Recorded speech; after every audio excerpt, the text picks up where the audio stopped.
November 18th. A word in season to the weary by Brother Bakht Singh. For the love of money is the root of all evil. 1 Timothy chapter 6 verse 10. Jehoshaphat, king of Judah, began his reign well in the fear of God. He was a good king who sought to walk in the paths of righteousness like his father David. Not satisfied with such personal devotion alone, early in his reign, he sent out his princes along with the Levites, into all the cities of Judah, to teach the people the statutes and commandments of the Lord. Because of this zeal to honor the Lord blessed him abundantly. But slowly, Jehoshaphat began to turn his eyes from the giver to the gift itself.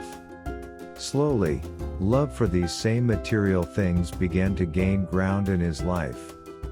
This is a snare about which we too have to be very careful. Love for worldly possessions will creep into our lives so subtly that we will hardly be aware of it. There is a fort near Bellary designed and constructed many years ago by a French engineer for Tipu Sultan. When this fort was completed, the engineer took Tipu Sultan proudly around it. They came to a part of the fort from where Tipu Sultan noticed a hill just outside the fort.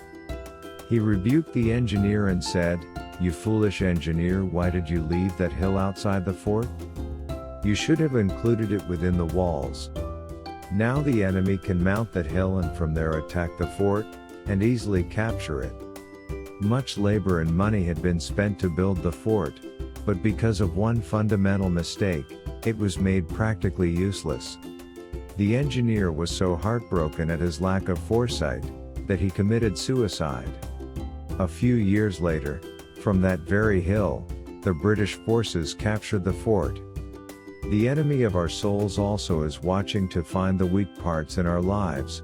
From there he can gain entrance into us and destroy us. Jehoshaphat was tempted to do more business to increase his wealth.